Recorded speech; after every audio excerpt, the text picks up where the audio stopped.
The rain hadn't stopped for 3 days. I could hear it drumming against the classroom windows as I wiped down the last table, the smell of lemon disinfectant mixing with the musty scent of wet coats hanging by the door. My hands were raw from the cold water, knuckles red and cracked, but I kept scrubbing. Mrs. Henderson paid me cash at the end of each week for cleaning the preschool after hours, and I couldn't afford to lose this job. Not when Lily's new shoes had worn through last month. Not when the landlord had already given me an extension I didn't deserve. "Mama." Lily's voice echoed from the reading corner, high and bright, cutting through the monotony of my thoughts. She was supposed to be coloring quietly while I finished, but I could see her small silhouette against the darkening window, pressing her nose to the glass. "What is it, baby?" I called back, wringing out the cloth into the bucket. The water had turned a murky gray. "There's a big black car outside. It's shiny." My stomach tightened reflexively. An old instinct I thought I'd buried 2 years ago. I forced myself to breathe slowly, evenly. It meant nothing. This was a nice neighborhood, nicer than where we lived, certainly. Rich parents drove expensive cars. That's all it was. "Come away from the window, sweetheart. We need to leave soon." I dried my hands on my jeans, worn thin at the knees, and began gathering our things. Lily's backpack with the fraying straps, my canvas tote bag that had seen better days, the keys to our apartment, held together with a rubber band because the keychain had broken months ago. Everything I owned could fit in 2 suitcases. I'd learned to travel light. The preschool sat on the edge of Riverside Heights, where old money met new development. Trees lined the streets here, their branches heavy with spring rain, and the houses had actual yards with gardens. Sometimes, when I locked up late like this, I'd let myself imagine what it would be like to belong here, to have Lily grow up somewhere safe, somewhere beautiful. But imagination didn't pay rent. I shouldered my bag and reached for Lily's hand. Her fingers were sticky with glue from her art project, a Mother's Day card she'd been working on in secret, though she'd already shown me 3 times. Her hair, dark like mine but with curls she'd inherited from her father, was coming loose from its ponytail. Her father. I pushed the thought away like I always did. Lily didn't remember him. She'd been barely 6 months old when I left. When I ran. "Mama, the car is still there," Lily insisted as I ushered her toward the door. "Can we see it up close?" "No, baby. We need to catch our bus." The truth was, we'd already missed the 6:15. The next one wouldn't come for another 40 minutes, which meant standing at the corner in the rain, hoping Lily wouldn't catch cold again. But I'd learned to smile through it, to make games out of hardship. We'd count raindrops. We'd sing songs. We'd pretend we were explorers in a jungle, not a single mother and her daughter trying to get home before dark. I locked the preschool door behind us, testing it twice like I always did, and stepped out into the damp evening air. The rain had softened to a drizzle, more mist than downpour, and the streetlights were just beginning to flicker on. Their orange glow made everything look hazy, dreamlike. That's when I saw it. The car Lily had mentioned sat directly across the street, idling at the curb. She was right. It was big and black, something sleek and expensive that didn't belong in this quiet neighborhood after hours. The windows were tinted so dark I couldn't see inside, and exhaust curled from the tailpipe like smoke signals. My heart kicked against my ribs. "Stop it," I told myself firmly. "You're being paranoid. It's been 2 years. He doesn't know where you are. He doesn't care." But my hand tightened around Lily's anyway, and I started walking in the opposite direction, toward the bus stop 3 blocks away. The rain-slicked sidewalk reflected our shapes, distorted and wavering. "Mama, you're hurting my hand," Lily protested, tugging against my grip. "Sorry, baby." I loosened my fingers but didn't let go. "Let's walk fast, okay? We can race." She brightened at that, always ready for a game, and started skipping ahead. I kept my eyes forward, resisting the urge to look back. The bus stop was just around the corner. We'd be fine. Everything was fine, except I could hear it now, the low purr of an engine behind us, crawling along at walking pace. My pulse roared in my ears, louder than the rain, louder than reason. I told myself again that I was overreacting, that trauma did this, made you see threats where there were none. 2 years of looking over my shoulder, of changing our names, of dyeing my hair darker and cutting it short. 2 years of working 3 jobs under the table, of keeping Lily out of school pictures, of never staying anywhere too long, 2 years of running from a ghost. The car was definitely following us now. I could feel it like a predator stalking prey, patient and inevitable. "Mama?" Lily's voice had gone small. She could sense my fear even if she didn't understand it. "It's okay," I lied, pulling her closer. "Keep walking." We turned the corner, and I dared a glance back. The car had stopped at the intersection, headlights cutting through the mist. For one wild moment, I thought about running, about grabbing Lily, and sprinting until our lungs gave out. But where would we go? The bus stop offered no shelter. The shops along this street were already closed. We were alone out here. The car's back door opened. I stopped walking, my legs refusing to obey. Lily bumped into me, confused, clutching my jacket. Through the rain and the failing light, I watched a figure emerge from the vehicle. Tall, broad-shouldered, moving with the kind of confidence that only came from never having been afraid of anything. He wore all black. Suit, shirt, even his shoes gleamed darkly in the wet. But it was the way he stood that made my breath catch. Absolutely still, like a wolf that had just spotted a rabbit. One hand rested casually at his side, the other held something I couldn't quite make out. Then he stepped forward into the streetlight, and the world tilted beneath my feet. I knew that face. I'd memorized every angle of it once, traced it with my fingers in the dark, whispered prayers against it that were never answered. Sharp jawline shadowed with stubble. Dark eyes that missed nothing, hair pushed back from his forehead, slightly damp from the rain. He looked exactly the same. No, not the same. Harder somehow, more dangerous. Like whatever softness I'd once imagined in him had been carved away entirely. Alessandro, my ex-husband, the father of my child, the man I'd sworn I'd never see again.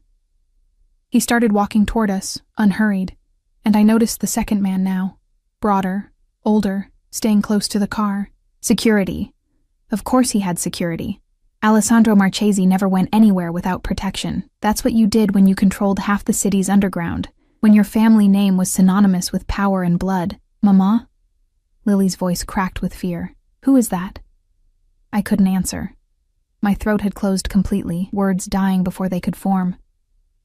Alessandro was 20 feet away now, 15, close enough that I could see the rain catching in his hair. He wasn't looking at me. His gaze was fixed entirely on Lily, and something in his expression made my maternal instincts scream. I stepped in front of her, blocking his view with my body. "Stay away from us." My voice came out steadier than I felt, though my whole body was shaking. Alessandro stopped maybe 10 feet away, and for the first time since he'd gotten out of the car, his eyes moved to mine. The impact was physical. I'd forgotten the intensity of his stare, the way it could strip away every defense and leave you feeling naked, exposed. "Emma." He said my name like he was tasting something familiar after a long absence. His voice was exactly as I remembered, low, controlled, with that slight accent that only appeared around certain words. "It's been a long time." "Not long enough," I managed, though my voice was shaking now too. "How did you find us?" Something flickered across his face. Disappointment, maybe, or anger. It was hard to tell with Alessandro. He'd always been impossible to read unless he wanted you to see what he was feeling. "Did you really think you could disappear?" He took another step closer, and I took one back, keeping Lily behind me. "That I wouldn't look for you? For her?" The emphasis on the last word sent ice through my veins. I'd known this moment might come someday. I'd prepared speeches in my head, practiced what I'd say if he ever found us, but now, faced with the reality of him, the solid, undeniable presence of Alessandro Marchesi in the flesh, every word evaporated. "You have no right," I said instead, my hands curling into fists. "We have a custody agreement. You signed the divorce papers. You agreed to stay away. I signed a lot of things I regret." His gaze dropped briefly to Lily, who was peeking around my legs now, curious despite her fear. When he looked at her, his expression softened in a way I'd never seen before. Hunger mixed with something that might have been longing. "She's beautiful. Don't." The word came out sharp, protective. "Don't look at her like that. Don't talk about her. You don't know anything about her." Whose fault is that? The question hung in the air between us, heavy with accusation. Part of me wanted to scream at him, to list every reason I'd had for leaving, every moment of fear and control and suffocation that had driven me out in the middle of the night, with nothing but my baby and a bus ticket. But Lily was listening, and there were some truths children shouldn't hear. Alessandro seemed to realize this too. His jaw tightened, and he looked past me again, studying our daughter with an intensity that made my skin prickle. I could almost see him cataloging details. Her dark curls, her wide brown eyes, the way she was gripping my jacket with both hands now.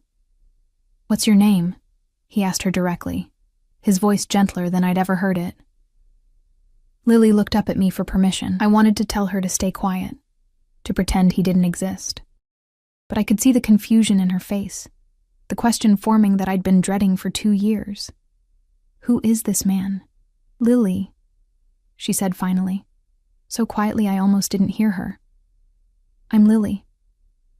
Alessandro's expression cracked for just a second, raw emotion bleeding through before he locked it away again. He crouched down to her level, still keeping his distance, and I saw him swallow hard. "Lily," he repeated, testing the name. "That's a beautiful name.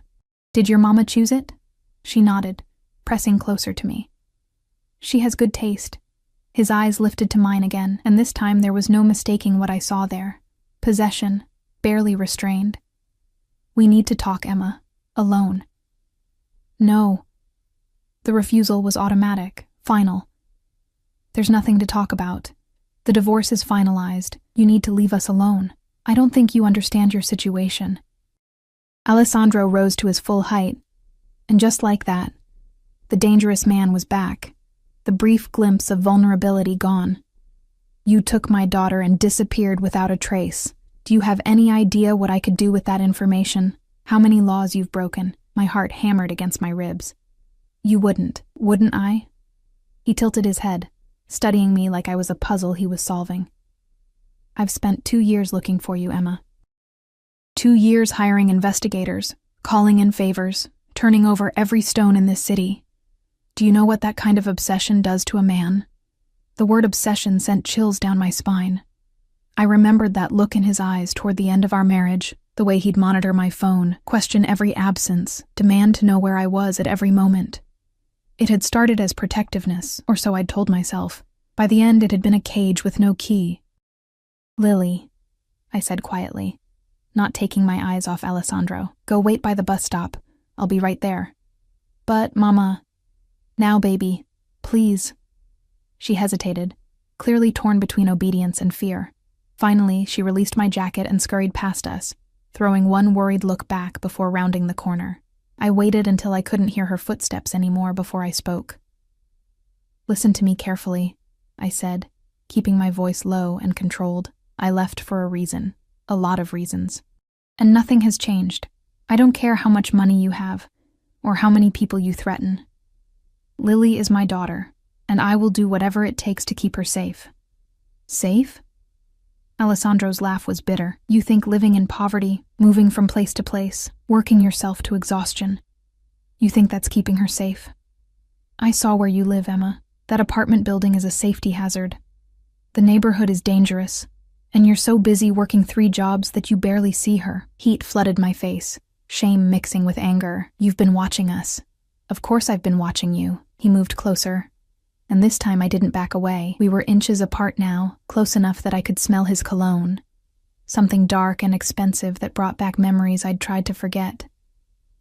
"Did you think I'd just let you go, that I'd move on and forget about you?" "I hoped you would. Then you hoped wrong."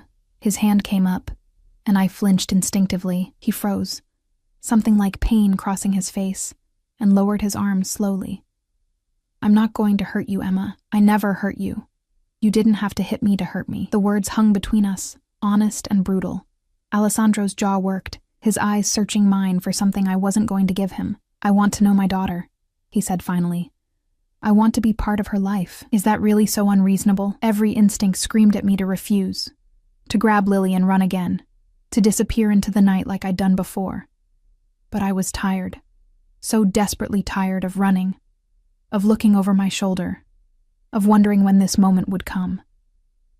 And standing here in the rain with Alessandro Marchesi staring at me like I was something he'd lost and finally found, I realized with sinking certainty that running wasn't an option anymore.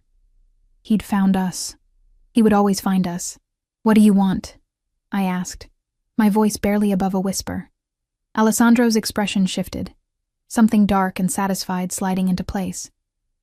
He stepped even closer, until I could feel the warmth radiating from his body despite the cool evening air. "I want what's mine," he said simply. "And make no mistake, Emma, you were always mine, both of you." Before I could respond, before I could process the weight of those words, he reached into his jacket and pulled out what he'd been holding earlier, an envelope, thick and official-looking. "A car will pick you up tomorrow morning," he said, pressing it into my hands. 9 o'clock. "Don't make me come get you."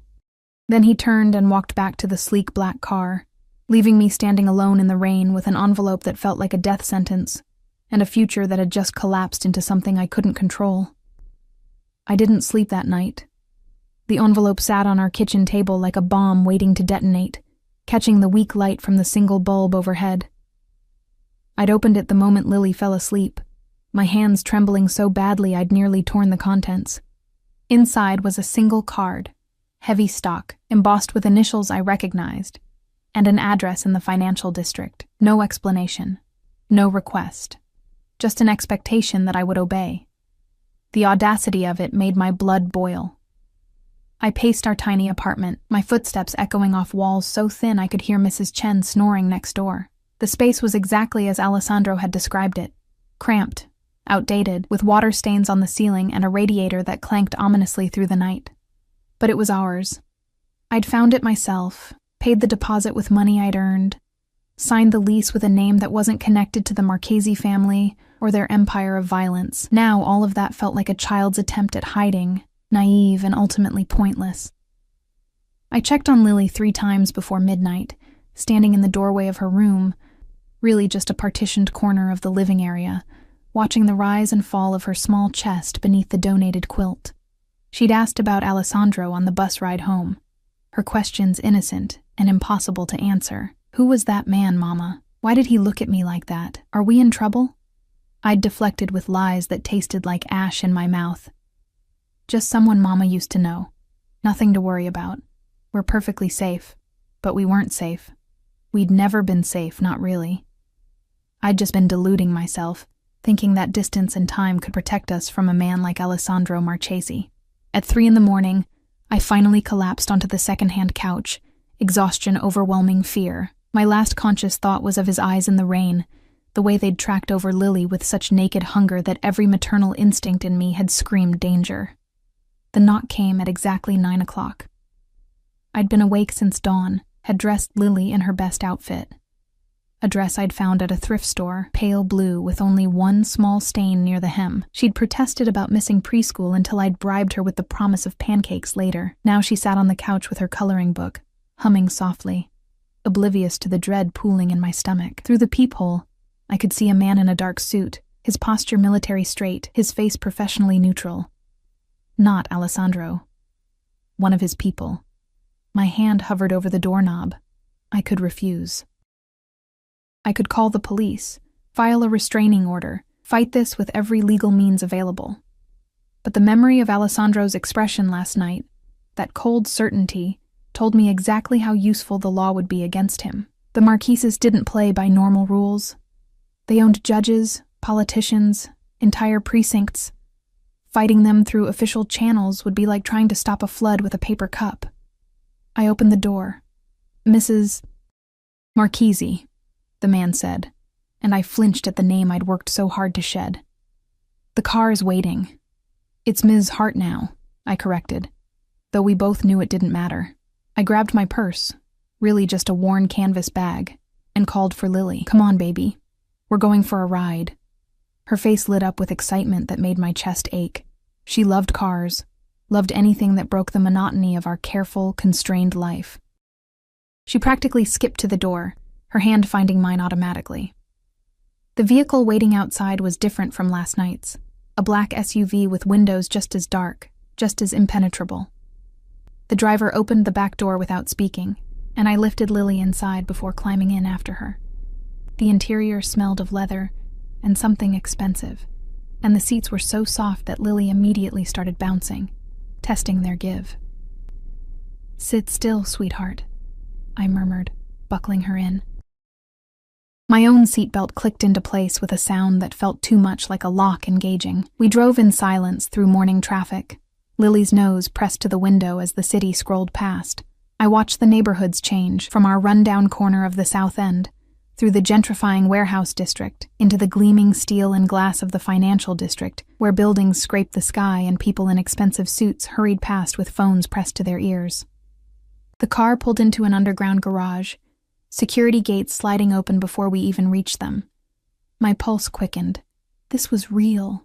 This was happening.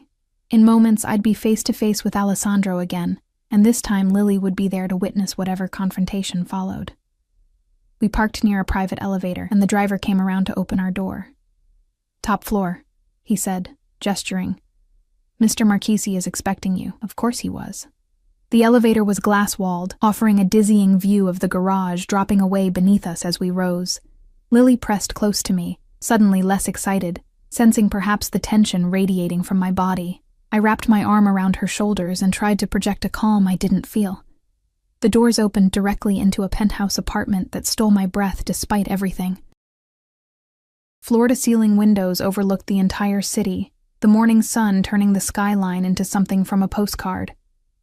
The space was enormous, open plan, with furniture that looked like art pieces, floors of polished marble, and artwork on the walls that probably cost more than I'd earned in my entire life. Everything was precisely arranged, meticulously clean, reflecting the same controlled perfection that Alessandro demanded from everything in his orbit, including me, once. "Mama, it's so big," Lily whispered, her eyes huge as she took it all in. A woman appeared from somewhere deeper in the apartment, older, elegant, wearing a simple dress that probably cost a fortune.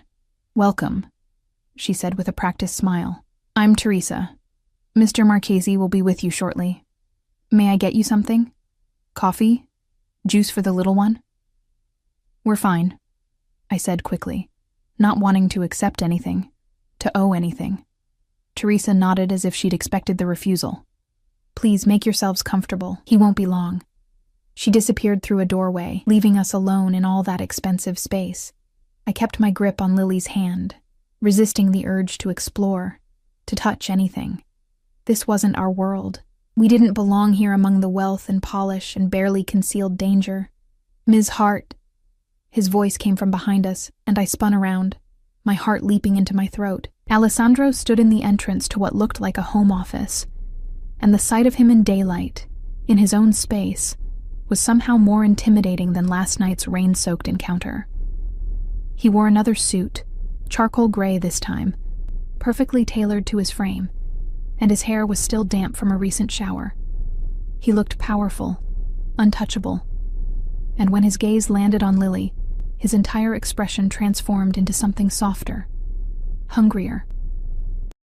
"Thank you for coming," he said, though we both knew I hadn't had a choice. Lily pressed against my leg, suddenly shy. I could feel her trembling slightly, picking up on undercurrents she was too young to understand, but old enough to sense. Alessandro seemed to notice. He crouched down, the same movement from last night, bringing himself to her eye level. "Lily, right? Your mama told me your name." She nodded mutely, her fingers twisting in my jeans. "I have something for you," he continued, his voice gentle in a way that made my chest constrict with old memories. "Would you like to see?" "Alessandro," I started, but he was already standing, moving toward the office. He returned with a stuffed animal, a rabbit, pristine white with a pink nose and impossibly soft-looking fur. The kind of toy I could never afford, the kind that came from boutiques with names I couldn't pronounce. He offered it to Lily, and after a long moment of hesitation, she reached out and took it. Her face lit up with pure joy, and she hugged it to her chest immediately. "What do we say?" I prompted automatically, though the words felt wrong in my mouth. "Thank you," Lily whispered to Alessandro, and something in his face cracked open. Just for a second, before he smoothed it away. "You're welcome, Piccola." The Italian endearment rolled off his tongue naturally. "Why don't you play with your new friend while I talk to your mama? Teresa will show you where the toys are." As if summoned, Teresa reappeared, her smile warm and genuine now as she extended a hand to Lily. "Come with me, sweetheart. We have a whole room full of things that need someone to play with them." Every instinct screamed at me to refuse, to keep Lily close. But I could see the calculation in Alessandro's eyes. He'd arranged this specifically, created a scenario where I'd have to let her go, or make a scene that would upset her. Trapped, I nodded reluctantly. Lily looked back at me once, her new rabbit clutched in her arms. And then she was gone, following Teresa deeper into the apartment. The sound of their footsteps faded, and suddenly, I was alone with Alessandro, in all that vast, expensive space. "You manipulative bastard," I said quietly. Once I was sure Lily couldn't hear, he had the audacity to smile, a real smile, not the careful masks he usually wore. "I prefer strategic. Coffee?" "I don't want your coffee. I want to know what this is about, what you want from us." Alessandro moved to the windows, his back to me, and for a moment he just stood there, silhouetted against the bright morning sky. When he spoke, his voice was different, less controlled, rougher around the edges. "I want to know her. I want her to know me." He turned, and the intensity in his eyes made me take an involuntary step back. "She's my daughter, Emma, my blood. Do you have any idea what it's been like, knowing she existed somewhere and I couldn't find her? Couldn't protect her?" "Protect her?" The laugh that escaped me was bitter. "From what? From you?" "That's exactly what I was doing, Alessandro. Protecting her from your world, your life, your..." "My what?" He moved closer, and I held my ground this time, refusing to retreat. "My money? My ability to give her everything she could ever want? Look at you, Emma. You're exhausted. You work yourself to death for pennies while our daughter wears secondhand clothes and lives in a building that should be condemned." "She's happy," I shot back, my voice rising. "She's safe. She doesn't know about the violence, the criminal empire, the blood on your family's hands. She doesn't know her father." The words were quiet, devastating in their simplicity. "She doesn't know where she comes from. And you can moralize all you want about my choices, about my family's business, but you made a choice too. You stole 2 years of her life from me." Guilt twisted in my stomach, sharp and unwelcome.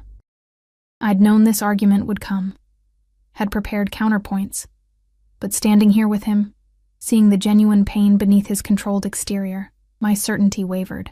"I did what I thought was right," I said finally, my voice smaller than I wanted. "You scared me, Alessandro. The way you controlled everything, watched everything, demanded to know every detail of my life. It was suffocating, and when Lily was born, when I saw how you looked at her like she was another possession to own..." "I was trying to keep you safe," he interrupted, his jaw tight. "Both of you. Do you have any idea how many people would love to get their hands on a Marchese wife? A Marchese child? The threats I dealt with that you never knew about? I never asked for that kind of protection. You didn't have to ask. It came with my name, with my ring."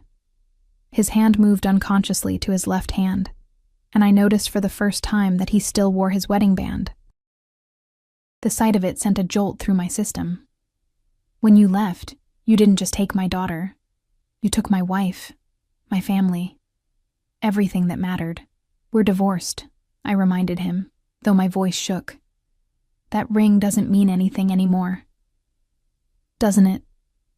He closed the distance between us in 2 strides, and suddenly he was right there, close enough that I could see the flecks of gold in his dark eyes, smell that cologne that haunted my dreams. "Tell me something honestly, Emma. In 2 years, have you thought about me?" I wanted to lie. God, I wanted to lie so badly. But the truth was written all over my face, in the way my breath caught, in the way I couldn't quite meet his eyes. "Every day," I whispered.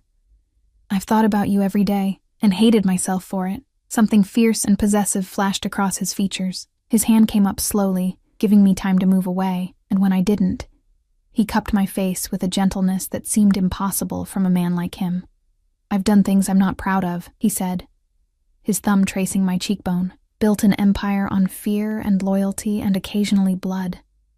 But everything I've done, every choice I've made since the day I met you, has been about keeping you safe, about building something strong enough that no one could ever hurt what's mine. I'm not yours anymore, aren't you?" His voice dropped lower, intimate. "Then why are you trembling? Why haven't you pulled away?" "Because I was weak. Because despite everything, despite 2 years of running and rebuilding and promising myself I was over him, one touch from Alessandro Marchesi, and I was drowning all over again. I forced myself to step back, breaking contact. This doesn't change anything. You can't just show up and expect us to fall back into your life. Lily doesn't know you. She doesn't understand who you are or what you do. Then let me show her." His hand dropped to his side, but his eyes never left mine. "Let me be part of her life. Let me give you both the security, the comfort, the protection you deserve. In exchange for what?" I crossed my arms, trying to hold myself together. "What's the price, Alessandro? Because I know you. There's always a price." He smiled, but it wasn't a nice smile. It was the smile of a predator who'd just cornered its prey. "Move back in," he said simply. "You and Lily, into this apartment. Under my protection. Let me be a father to her. Let me be a husband to you again." The floor seemed to tilt beneath my feet. "You can't be serious." "I've never been more serious about anything in my life." He moved to a side table, picked up a folder I hadn't noticed before, and held it out to me. "These are the custody papers my lawyers drew up. If you refuse, I'll file for joint custody through the courts. And Emma, with my resources, my connections, I'll win. You'll lose at least half your time with her, maybe more given your current living situation." My hands shook as I took the folder, opened it. The legal language swam before my eyes, but certain phrases stood out. Primary custody, supervised visitation, unfit living conditions. "This is blackmail," I breathed. "This is reality." He watched me process it, his expression unreadable. "You can fight me and lose Lily anyway. Spend whatever time you have left with her in courtrooms and custody battles. Or you can be smart. Move in here. Let me provide for both of you, and we'll figure out the rest as we go." "Figure out what?" I looked up at him, my vision blurring with angry tears. "How to pretend we're a family, how to explain to Lily why her mother is trapped in a penthouse with a man she's terrified of. Are you?" He moved closer again, and this time I did back up, my spine hitting the window. "Terrified of me?" "Yes." "No." I didn't know anymore. What I felt looking at Alessandro was too complicated, too tangled up in memory and desire and self-preservation to name properly. "What I'm terrified of," I said carefully, "is losing myself again, losing who I've become in the last 2 years. I don't want to change you." His hand came to rest on the window beside my head, caging me in without actually touching me. "I just want you home, where you belong, where you're safe." "Safe," I repeated, the word bitter on my tongue. "Is that what you call this? Forcing me into a decision where all my options lead back to you?" "I call it doing whatever it takes to keep my family together." And there it was, the core truth of Alessandro Marchesi. He didn't see manipulation, didn't recognize the prison he was building around us. In his mind, this was love. This was protection. This was him being generous, giving me a choice instead of simply taking what he wanted. The truly terrifying part was how much a small, twisted piece of me wanted to give in. Laughter drifted from somewhere deeper in the apartment. Lily's laughter, bright and carefree. The sound of my daughter happy in a way she so rarely was in our cramped, threadbare life. The sound of possibility, of comfort, of all the things I couldn't give her no matter how hard I worked. Alessandro heard it too. His eyes softened, tracking toward the sound. "She deserves better than what you can provide alone," he said quietly. "You both do. Why is it so hard to accept help?" "Because help implies choice," I shot back. "This is coercion. Call it whatever you want." He finally stepped back, giving me space to breathe. "But you have until tomorrow to decide. Either you and Lily move in here willingly, or I file the custody papers and we let the courts decide. Your choice, Emma." "That's not a choice. It's the only one you're going to get." I didn't go home. Instead, I asked Teresa to call us a taxi, ignoring Alessandro's pointed offer of his driver. Lily chattered the entire ride back to our apartment, clutching her new rabbit and describing in elaborate detail the room full of toys she'd discovered. A dollhouse taller than she was, books with actual golden edges, a rocking horse that looked like it belonged in a museum. And Teresa said I could come back anytime I wanted, she finished, her eyes shining. Can we, Mama? Can we go back? I made a non-committal sound, staring out the window as our neighborhood came into view. The contrast was brutal. Broken streetlights, graffiti on the walls, a group of men smoking on a corner who tracked our taxi with predatory interest. This was the reality Alessandro wanted me to see. The reason his ultimatum felt less like a threat and more like an inevitability. Inside our apartment, the walls seemed to close in tighter than before.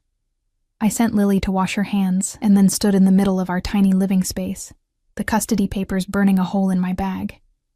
24 hours to decide. 24 hours to choose between the devil I knew and the poverty that was slowly grinding me down. My phone buzzed. An unknown number, but I knew who it was before I even looked. Think about what's best for her, not your pride. I wanted to throw the phone across the room. Instead, I turned it off and shoved it in a drawer. The rest of the day passed in a haze of normalcy that felt surreal. I took Lily to the park. The small, sad one 3 blocks away with broken swings and cigarette butts in the sandbox. I made us dinner from whatever was left in the pantry, pasta with butter and the last can of sauce. I read her stories before bed, my voice steady even as my mind raced with impossible calculations. After she fell asleep, I pulled out the custody papers again and actually read them this time. Alessandro's lawyers were good, terrifyingly good. They'd documented everything. My irregular employment history, our transient lifestyle, the string of temporary addresses. They'd included photographs of our current building, highlighting code violations I hadn't even noticed. They'd even obtained Lily's medical records, pointing out missed checkups and vaccinations that had slipped through the cracks when we were moving so frequently. On paper, I looked exactly like what I was. A struggling single mother barely keeping her head above water. The alternative they presented was equally stark. Alessandro's penthouse with round-the-clock security, private health care, access to the best schools in the city. A trust fund already established in Lily's name. A future of comfort and opportunity that I could never provide alone. They'd even included character references for Alessandro, business associates, community leaders, people who painted him as a devoted family man, a philanthropist, a pillar of the community. No mention of the Marchesi family business, of course. No mention of the violence that funded his empire. But judges didn't care about rumors and whispers. They cared about what could be proven, what was documented. And on paper, Alessandro Marchesi looked like the perfect father. I must have fallen asleep at the table because I woke to Lily shaking my shoulder, her face concerned in the early morning light. "Mama, you slept in your clothes," she said, and I could hear the worry in her voice. "Are you sick?" "No, baby." I pulled her into my lap, breathing in the baby shampoo scent of her hair. "Just tired. How about we skip preschool today and do something fun?" Her face lit up, and guilt twisted in my chest. She was so easy to please, so ready to find joy in the smallest things. She deserved better than this constant state of barely managing. We spent the morning at the library, free entertainment, free heating, free escape from the choice looming over me. Lily picked out a stack of picture books while I pretended to read, my eyes scanning the same page over and over without comprehension. My deadline was approaching. In hours, Alessandro would expect an answer. Around noon, my phone buzzed again. I'd turned it back on out of habit, and now I regretted it. Another message from the unknown number. "The car will arrive at 6 p.m. Be ready, both of you. No question mark. No, please." Just the absolute certainty that I would comply. My hands curled into fists around the phone. Every fiber of my being wanted to refuse, to take Lily and run again, to disappear into another city under another name. But I was so tired of running, and more than that, I was terrified that this time, he wouldn't just find us. This time, he'd make good on his threat and take Lily from me entirely. "Mama?" Lily tugged at my sleeve. "You're making your worried face again." I forced a smile. smoothing her hair back. Just thinking, sweetheart. Hey, how would you feel about staying somewhere new for a little while? Her eyes widened. Like a vacation? Something like that. The lie tasted bitter, but what else could I say? That we were moving into her father's penthouse because I had no other choice. That the man she'd met yesterday was going to become a permanent fixture in our lives whether I wanted it or not. Will we come back here? She asked, looking around the library's children's section with its worn carpet and donated books. I don't know yet, baby. We returned to the apartment around 3. I had 3 hours to pack up our lives. Again. And pretend this was somehow different from all the other times I'd fled into the night. Except this time, I wasn't running from Alessandro. I was running toward him. I moved mechanically, folding our clothes into the same 2 suitcases I'd been living out of for 2 years. Lily's stuffed animals, most of them threadbare and well-loved. My 3 books. The few photographs I'd kept of my life before. My parents who'd passed away years ago. My college roommate who'd stopped returning my calls after I disappeared. Everything that mattered fit into 2 suitcases and 3 cardboard boxes. The realization was depressing. At 5:30, I sat Lily down on the couch. She was still clutching the white rabbit Alessandro had given her, and the sight of it made my decision feel even more inevitable. Lily, sweetheart, I need to talk to you about something important. She set down her rabbit, her expression going serious in that way children did when they sensed adult gravity. Are we in trouble? No, baby. But remember the man from yesterday? The one in the nice apartment? She nodded slowly. His name is Alessandro, and he's... I swallowed hard, forcing out words I'd never planned to say. He's your father. Lily blinked at me, processing. I could see the wheels turning in her young mind, trying to reconcile this information with the story she'd been told her entire life. That her daddy had gone away before she was born. That it was just the 2 of us against the world. My daddy? She repeated, testing the word. Like Emily's daddy who picks her up from school? Yes, like that. My throat felt tight. He wants to get to know you, to spend time with you, and he's invited us to stay with him for a while. In the big apartment with all the toys? Her eyes lit up, and I hated how easily swayed she was by material things. Then again, she was 4 years old. 4-year-olds didn't understand the cost of luxury.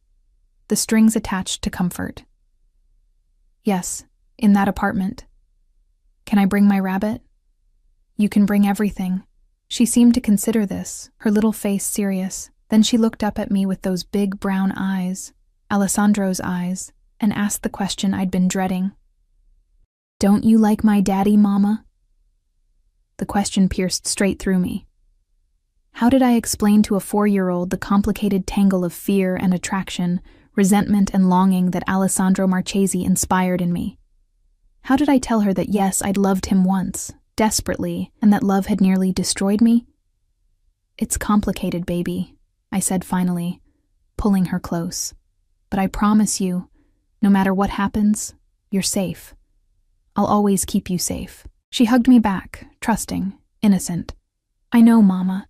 You're the best at keeping me safe. The words felt like knives. At exactly 6 o'clock, a knock sounded at the door. Not the driver from this morning. Alessandro himself stood in the hallway, looking entirely out of place in our rundown building.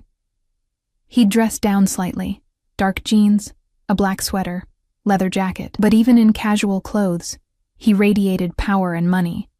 Drawing stares from Mrs. Chen, who'd cracked her door to peek out. His eyes scanned our apartment in one swift assessment, taking in the packed boxes, the suitcases by the door. When his gaze returned to me, there was satisfaction there, and something else. Relief, maybe. You're ready, he observed. Did I have a choice? I kept my voice low, mindful of Lily playing with her rabbit in the corner. You always have a choice, Emma. You just don't always like the options. He stepped inside without invitation, moving to crouch beside Lily. Hi, Piccola. Ready for an adventure? She nodded enthusiastically, showing him her rabbit. Look, I'm taking the bunny you gave me. I can see that. She's beautiful, just like you. He glanced up at me. Did your mama tell you that you're my daddy? Lily's voice was matter-of-fact. Uh-huh. Are you going to read me stories at night like Mama does? Something crossed Alessandro's face. Surprise, pleasure, a hunger so intense it made my stomach clench. "If you want me to, then yes. Every night." She returned to her rabbit, as if this weren't a life-altering conversation, as if her entire world hadn't just shifted on its axis. Alessandro stood, moving close enough that I could smell his cologne again, that dark, expensive scent that brought back too many memories. "Thank you," he said quietly, and he sounded sincere. "For being reasonable about this." Reasonable. I nearly laughed. "Is that what you call it when someone has no other options?" "I call it choosing what's best for our daughter." His hand came up to cup my face, the gesture possessive, familiar, and for yourself. "Even if you won't admit it yet, you're exhausted, Emma. Let me carry some of the weight for a while." I wanted to pull away, to slap his hand aside and tell him I didn't need his help. But God, I was so tired. Tired of working 3 jobs. Tired of counting pennies. Tired of watching Lily wear clothes that didn't fit and eat meals that weren't quite enough. Tired of being strong all by myself. "This doesn't mean I forgive you," I said instead, my voice barely a whisper, "for how things were before, for what you did. I know." His thumb traced my cheekbone, gentle despite the darkness in his eyes. "But we have time, all the time in the world to figure this out." He dropped his hand and turned to survey our meager belongings. With a single phone call, he summoned people, 2 men in suits who appeared within minutes to carry our boxes and suitcases. They moved efficiently, professionally, treating our secondhand possessions with the same care they'd probably use for priceless artifacts. Within 20 minutes, our apartment was empty. Mrs. Chen watched from her doorway as Alessandro ushered us into the hallway, Lily holding his hand now with complete trust. I locked the door one final time, and the click of the deadbolt felt like the closing of a chapter, or the sealing of a cage. The SUV waited downstairs, its engine purring. Alessandro lifted Lily into her car seat himself, buckling her with surprising competence. And I wondered how much he'd learned about children in the 2 years of searching for us. How many parenting books had this dangerous man read, trying to prepare for a daughter he'd never met? I slid into the back seat beside Lily, and Alessandro took the front passenger seat, speaking quietly to the driver in Italian. As we pulled away from the curb, I watched our building recede in the side mirror. Peeling paint, broken mailboxes, iron bars on the windows. It had been a prison of poverty, but it had been my prison, my choice. Now I was trading it for a golden cage, and I didn't know if that made me smart or utterly foolish. Lily fell asleep during the drive, her head lolling against my shoulder, her rabbit clutched to her chest. Alessandro kept turning around to check on her, his expression soft in a way I'd never seen during our marriage. Fatherhood had changed him, or at least the idea of it had. Whether that change ran deeper than surface affection remained to be seen. We arrived at the financial district building as twilight was settling over the city. The underground garage felt like entering a secret world, all concrete and shadows and the echo of expensive cars. Alessandro carried Lily while I followed with her rabbit, and I noticed the security measures I'd missed before. Cameras in every corner, guards at strategic points, reinforced doors that required key cards and codes. This was Alessandro's fortress, his kingdom. And I was walking into it willingly, bringing our daughter with me. The penthouse felt different at night, less intimidating somehow, the floor-to-ceiling windows now reflecting our images back at us, rather than displaying the city. Alessandro carried Lily straight to a bedroom I hadn't seen before, decorated in soft purples and pinks, with a canopy bed that looked like something from a fairy tale, shelves full of books and toys, even a small table set for tea parties. He'd prepared for this, for us. The realization sent chills down my spine. "When did you do all this?" I asked, as he laid Lily down gently, pulling a quilt up to her chin. "I've been ready for months," he admitted, brushing Lily's curls back from her forehead with surprising tenderness. "Every time I got a lead on where you might be, I hoped it would be the one that brought you home. As if this place could ever be that." But watching him with our daughter, seeing the genuine emotion in his face as he looked at her sleeping peacefully in a bed he'd chosen for her, I felt something in my chest crack.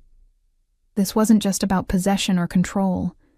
Alessandro genuinely wanted to be a father, wanted to know Lily, to be part of her life. Maybe that made everything more dangerous, not less. He kissed Lily's forehead, a gesture so tender it made my throat tight, and then gestured for me to follow him out.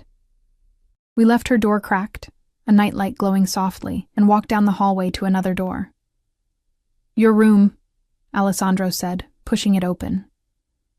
The space beyond was enormous, a master suite with its own sitting area, an ensuite bathroom I could see through an open door, and a bed that could fit 4 people comfortably. My boxes and suitcases sat neatly at the foot of it, looking pathetic and small in all that luxury. "Where's your room?" I asked, suddenly aware of how alone we were. Alessandro leaned against the doorframe, his expression unreadable. "Next door. Connected through the bathroom, but I had them install a lock on your side. You can use it whenever you want. I won't come in uninvited." The promise should have reassured me. Instead, it just reminded me how thoroughly he'd planned this, how every detail had been considered and arranged to make me feel simultaneously comfortable and trapped. "What now?" I asked, exhaustion finally catching up with me. "What are the rules of this arrangement?" "There are no rules, Emma. This is your home, yours and Lily's." He pushed off the doorframe, moving closer. "All I ask is that you give this a chance. Give me a chance to be the father she deserves, the husband you needed. We're not married anymore." A technicality.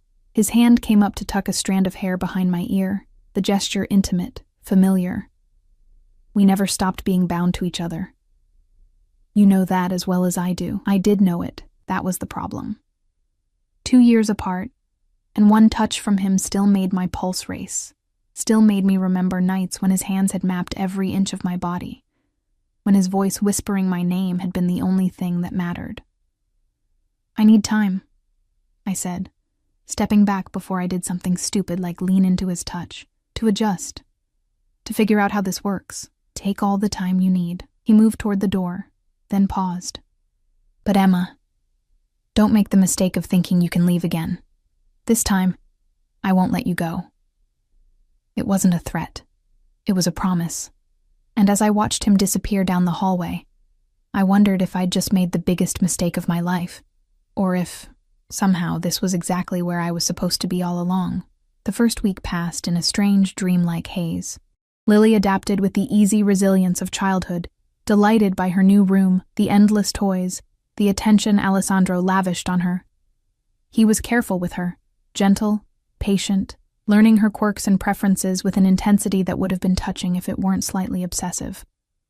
He memorized which stories she liked best, how she preferred her sandwiches cut, that she was afraid of the dark but too proud to admit it. I watched them together with a knot of complicated emotions in my chest. Pride that Lily had her father. Fear of what that meant. Resentment that Alessandro was so naturally good at this. As if the 2 years he'd missed hadn't mattered at all. And underneath everything, a traitorous warmth when I caught him looking at me over Lily's head, his expression unguarded for just a moment. Teresa became a fixture in our lives, cooking elaborate meals I didn't have to worry about, doing laundry I didn't have to wash by hand, freeing up time I'd never had before. At first I'd tried to refuse her help, clinging to my independence. But Alessandro had been firm. "Let her do her job, Emma. You've spent 2 years doing everything alone. Let yourself rest." So I did. And I hated how good it felt. The penthouse had become less intimidating as I learned its rhythms. Alessandro left early most mornings, returning for dinner without fail. He never discussed his business in front of Lily. Never took calls during meals, never let his other life intrude on the carefully constructed domesticity he was building. But I saw the signs anyway, the tension in his shoulders when his phone buzzed with certain messages, the hushed conversations in Italian with men who appeared at odd hours, the way his security detail doubled whenever we left the building, which wasn't often. One night, after Lily was asleep, I found Alessandro in his office. The door was open, an invitation I wasn't sure I should accept. He sat behind an enormous desk, reading glasses perched on his nose, papers spread before him. The glasses surprised me. I'd never seen him wear them before. "She asked about school today," I said from the doorway. Alessandro looked up, and even with the glasses, his gaze was sharp. "What did you tell her?" "That we'd talk about it." I stepped inside, my bare feet silent on the hardwood. I'd gotten comfortable here despite myself, wearing the silk pajamas Alessandro had bought without asking my size, knowing somehow that they'd fit perfectly. She needs structure, Alessandro. Friends her own age, normalcy. I've already enrolled her in St. Catherine's Academy. They have an opening in their pre-kindergarten program. He removed his glasses, setting them aside. Best security in the city, small class sizes, vetted teachers. You enrolled her without asking me? I knew you'd agree once you thought about it rationally. He stood, moving around the desk with that predatory grace I'd never gotten used to. She starts Monday. I've arranged for a driver to take you both, and there will be security. No, the word came out sharper than I intended. If you want her to have a normal childhood, you can't surround her with bodyguards. The other children will notice. She'll be marked as different. Alessandro's jaw tightened. She is different. She's my daughter. That makes her a target. To who? Your enemies? The people you've crossed in your business dealings? I crossed my arms, anger rising. Maybe if you weren't involved in, careful. His voice went cold, dangerous. You don't know anything about what I do or why I do it. You made sure of that when you left. I left because I couldn't breathe. The words burst out of me. 2 years of pent-up frustration finally finding release. Because every decision was made for me. Every move monitored. Every friend questioned. You didn't have a wife, Alessandro. You had a possession. Something flickered in his eyes. Hurt, maybe, or anger. It was hard to tell with him. He moved closer, and I held my ground even though my instincts screamed to retreat. Is that what you think? His voice was low, controlled. That you were just a possession to me, weren't I? I challenged. Everything about our marriage was about control. What I wore, where I went, who I saw. You said it was for my protection, but it was really about ownership. About making sure nothing and no one could take me away from you.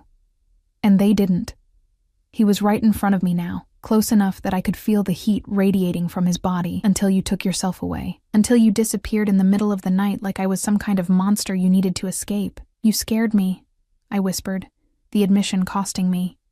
The intensity of your feelings, the way you watched me constantly, the way you'd get when other men even looked at me. It was too much. I felt like I was drowning. Alessandro's hand came up to cup my face, his thumb tracing the line of my jaw. I loved you, he said simply. I still love you. And yes, maybe I held on too tight. Maybe I didn't know how to love someone without trying to protect them from everything, including themselves. But Emma, his voice dropped lower, more intimate. I never wanted to cage you. I wanted to keep you safe. Those can be the same thing. They don't have to be. His other hand found my waist, and I knew I should step back, should maintain distance, should remember all the reasons I'd left. But my body betrayed me, leaning into his touch like a flower toward sunlight. Stay with me, Emma. Not because you have to, but because you want to. Let me prove I can be different, that we can be different. Alessandro. I started, but he cut me off with a kiss. It wasn't gentle. It was 2 years of longing and frustration, and desperate need compressed into a single moment of contact. His mouth claimed mine with a possessiveness that should have terrified me, but instead set every nerve ending on fire. My hands found his chest, and I couldn't tell if I was pushing him away or pulling him closer. He broke the kiss first, breathing hard, his forehead resting against mine. Tell me you don't feel this, he demanded. Tell me you don't still want me and I'll back off. I'll give you space, time, whatever you need. I couldn't. God help me, I couldn't lie about this. My body remembered his too well, responded to him too readily. 2 years apart hadn't changed the fundamental truth that Alessandro Marchesi had gotten under my skin, into my blood, and no amount of distance had been enough to exorcise him. I feel it, I admitted, my voice shaking. But feeling something doesn't make it right, doesn't make it healthy. Then we'll figure out how to make it healthy. His hands tightened on my waist, not painful, but insistent. Together, as a family. That's all I'm asking for. A chance to do this right. Before I could respond, before I could think through the implications of what he was offering, Lily's voice called out from her room. Mama, we broke apart instantly. The spell shattered. I pressed my hands to my flushed cheeks, trying to compose myself while Alessandro adjusted his shirt, his expression shifting from intense to carefully controlled. "I'll check on her," he said, moving toward the door. Then he paused, looking back at me. "Think about what I said, Emma. About us. About giving this a real chance." He left before I could answer, and I stood alone in his office, my lips still tingling from his kiss, my heart racing with fear and want and confusion. Through the doorway, I could hear him talking to Lily in that gentle voice he reserved for her. And despite everything, despite all my reservations and fears, a small, traitorous part of me whispered, "What if he's right? What if we could make this work?" I pushed the thought away and headed back to my room, locking the bathroom door between our spaces like I did every night. But as I lay in bed, staring at the ceiling, I couldn't stop thinking about his hands on my waist, his mouth on mine, the way my entire body had responded to him like no time had passed at all. This was dangerous. This was exactly how I'd gotten lost the first time, drowning in Alessandro's intensity until I couldn't remember who I was without him. But as I drifted toward sleep, I couldn't help but wonder if maybe, just maybe, drowning wouldn't be so bad if I knew he'd be there to pull me back up. 3 months changed everything. Lily thrived at St. Catherine's Academy, making friends with an ease that both delighted and terrified me. She came home each day bubbling with stories about her teacher, her classmates, the art projects and playground adventures that filled her world. Alessandro had compromised on the security. One discreet guard who stayed in the car during drop-off and pickup, invisible to the other children but close enough to intervene if needed. I'd started working again too, though not out of necessity. Alessandro had made it clear that money wasn't an issue, that I could focus entirely on Lily if I wanted, but I needed something that was mine, some piece of independence in this gilded life he'd built for us. So I'd taken a part-time position at a gallery in the arts district, curating exhibitions and working with artists who reminded me of the person I'd been before marriage, and motherhood had redefined me. Alessandro hadn't objected. In fact, he'd seemed pleased, proud even, when I'd told him about the job. "You should do what makes you happy," he'd said. And I'd searched his face for the controlling man I remembered, but I'd found only sincerity. He was different now. Or maybe I was seeing him differently. The protectiveness was still there, would always be there, woven into the fabric of who he was, but it manifested in subtler ways. He asked about my day instead of demanding an itinerary. He trusted me to make decisions about Lily's schedule, her activities, her life. When I went out with colleagues after work, he texted to make sure I was safe, but didn't send a car to follow me. It was progress. Real, tangible progress. And the chemistry between us? That hadn't dimmed at all. If anything, it had intensified, simmering beneath every casual touch, every shared glance across the dinner table, every good night that ended with him walking me to my door, but never crossing the threshold. He was keeping his promise, not coming in uninvited, giving me time and space to decide what I wanted. The problem was, I was starting to know exactly what I wanted, and it terrified me. It happened on a Saturday in late autumn. Alessandro had taken the day off, a rarity, and suggested we go to the park as a family. The word had slipped out naturally, and neither of us had corrected it. We were a family, whether I was ready to admit it or not. Riverside Park was spectacular in October, the trees ablaze with color, the air crisp and clean. Lily ran ahead, her laughter carrying back to us as she chased falling leaves. Alessandro and I walked behind her, close enough that our shoulders brushed occasionally, far enough that we maintained the careful distance we'd been preserving for months. "She's happy," Alessandro said, watching Lily with an expression that made my chest ache. "Really happy. I see it in her eyes every day." "She is," I agreed. "This life, what you've given her, it's more than I ever could have provided alone. What you gave her was more important." He looked at me, and the intensity in his gaze made my breath catch. "You gave her love, security, a mother who would do anything to protect her. That's worth more than any amount of money. Even when it meant keeping her from you?" The question had haunted me for months. The guilt of those stolen years, of Lily's first words and first steps that Alessandro had missed. of a bond that should have formed naturally, but had to be built from scratch. Alessandro was quiet for a long moment, his eyes tracking Lily as she climbed onto a low stone wall, balancing carefully. "I was angry at first," he admitted. "Furious that you'd taken that time from me. But Emma," he turned to face me fully, "I understand why you did it. I'm not the same man I was back then. Fatherhood has changed me. You leaving changed me. It forced me to look at who I was, what I'd become, and I didn't like what I saw." "What do you see now?" I asked softly. "A man trying to be better, for his daughter, for the woman he never stopped loving." His hand found mine, fingers lacing together with a rightness that made my heart skip. "I know I can't erase the past. Can't take back the ways I hurt you, controlled you, made you feel trapped. But I can promise you a different future. One where you're my partner, not my possession. Where we make decisions together, where you're free to be whoever you want to be." Tears pricked my eyes. "You mean that?" "I've never meant anything more." He squeezed my hand gently. "I love you, Emma. I've loved you since the day we met, and I'll love you until I die. But I want you to choose me this time. Not because you have no other option, not because I've backed you into a corner, but because you want to be with me, because you believe we can build something real." Before I could respond, Lily's shriek cut through the moment. Not fear, excitement. She was pointing at something beyond the wall, bouncing with enthusiasm. We hurried over to find she'd spotted a dog, a golden retriever puppy playing with its owner nearby. "Can we get a dog, Daddy?" Lily asked, and my heart stopped at the word she'd started using naturally over the past month. "Please, I promise I'll take care of it." Alessandro crouched beside her, considering seriously. "That's a big responsibility, Piccola. Are you sure you're ready?" "I'm sure. I'm a big girl now." "Mama says so."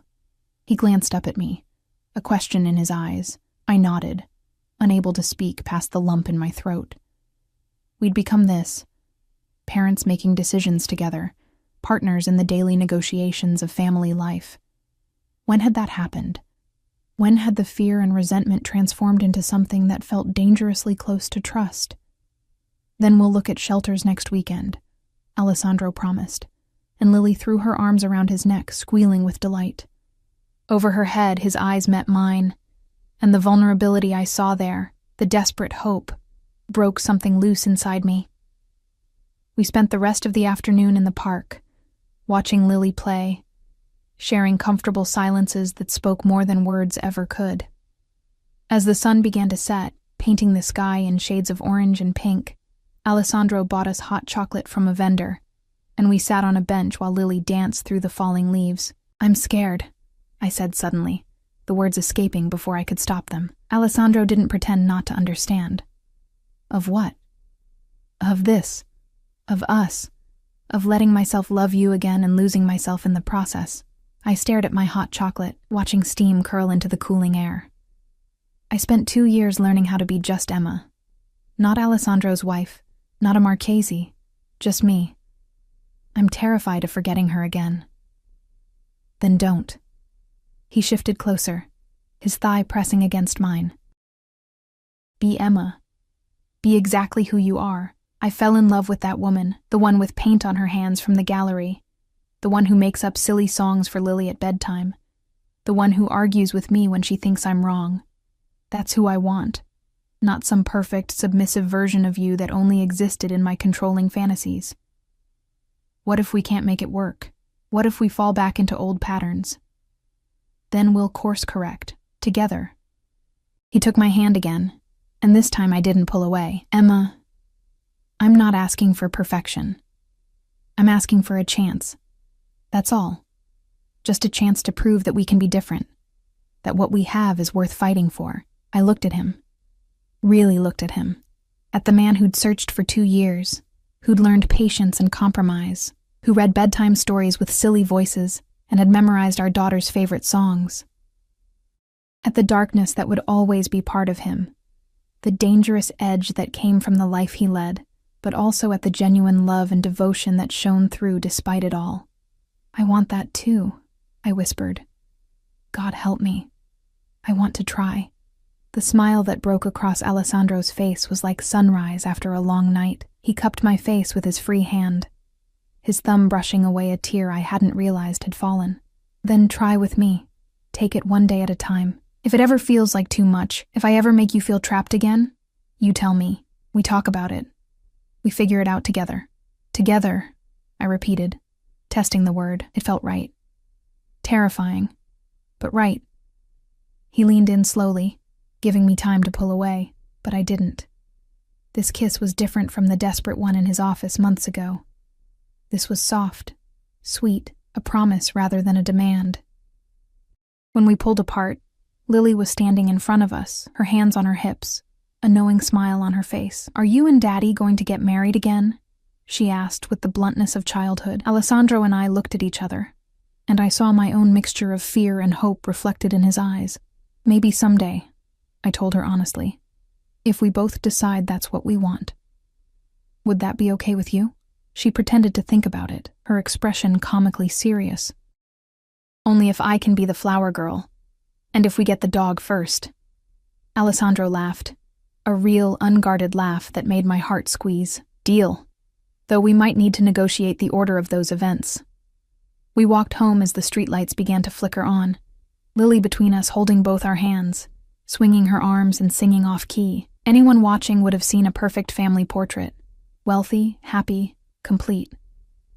They wouldn't have seen the complicated history, the hurt and healing, the careful negotiation of boundaries and trust. That night, after Lily was asleep, Alessandro walked me to my door like he always did. But this time, when he turned to leave, I caught his hand. "Stay," I said softly, "just to talk. We have a lot to figure out if we're really going to do this." His eyes searched mine, making sure I meant it, that I was ready. Then he nodded and followed me inside. We talked until dawn, sprawled on my bed like teenagers, mapping out what a real partnership would look like. He promised more transparency about his business, within reason. I promised to tell him when I needed space instead of running. We negotiated, compromised, laughed at how ridiculously adult we were being about something that felt so impossibly fragile. Somewhere around 3 a.m, talking faded into touching, gentle and exploratory, relearning the geography of each other's bodies. When he kissed me this time, it felt like coming home after a long journey. And when I pulled him closer, erasing the last inches between us, it was a choice I was making freely, completely. The next morning, Lily found us both asleep on my bed, fully clothed, our hands still intertwined. She climbed up between us, and Alessandro woke first, his arm automatically circling her close while he reached for me with his other hand. "Good morning, Piccola," he murmured, his voice rough with sleep. "Is Mama staying in here now?" Lily asked, poking my shoulder until I opened my eyes. I met Alessandro's gaze over her head, saw the question there, the hope. "Maybe," I said, surprising myself with how much I meant it. "We're still figuring things out. Okay." Lily accepted this with the easy adaptability of childhood. "Can we have pancakes?" Alessandro kissed the top of her head, then reached over to brush his lips against mine, a simple gesture that held the weight of everything we were building together. Pancakes sound perfect. Later, after breakfast and lazy morning routines, after Lily had dragged us both to her room to show Alessandro the new picture she'd drawn, our family, with a dog that didn't exist yet, I stood at the window looking out at the city. Alessandro came up behind me, his arms wrapping around my waist, his chin resting on my shoulder. "Regrets?" he asked quietly. I leaned back into him, feeling the solid warmth of his body, the steady beat of his heart against my back. 3 months ago, this would have felt like a cage. Now it felt like an anchor, something to hold on to rather than something holding me down. "No regrets," I said, covering his hands with mine. "Just hope, and maybe a little fear, but the good kind. The kind that means something matters enough to be scary. I'll take that." He pressed a kiss to my temple. "As long as you're here, as long as we're trying, I'll take whatever you can give me." Outside, the city stretched endlessly, full of possibilities and dangers, beautiful and brutal in equal measure. But standing here in Alessandro's arms, with our daughter playing happily in the next room, I realized something fundamental had shifted. I wasn't running anymore. I wasn't hiding. I was choosing to stay, to fight for this fragile, complicated, impossibly precious thing we were building. Not because I had to, but because I wanted to. Because Alessandro Marchesi, dangerous, possessive, impossible Alessandro, had proven he could change, that he could love me without caging me, protect me without smothering me. And maybe, just maybe, that was enough to build a future on. 3 months had changed everything. But it was the promise of what came next, the years of growth and compromise, of laughter and challenges, of being partners and parents and people who chose each other every single day, that made my heart full. We weren't perfect. We'd stumble, argue, need to recalibrate our boundaries again and again, but we'd do it together, and that made all the difference. "I love you," I said, turning in his arms to face him. "I'm still scared, and I'm still figuring this out, but I love you. I think I always have." Alessandro's smile could have lit the entire city. He kissed me deeply, thoroughly. A kiss that held promises and passion and profound relief. When we broke apart, both of us were breathing hard, his forehead pressed to mine. "I love you too," he whispered. "Both of you. My whole world, right here in my arms." And standing there in the morning light, with Lily's laughter echoing from her room and the future stretching before us, uncertain but hopeful, I finally let myself believe it.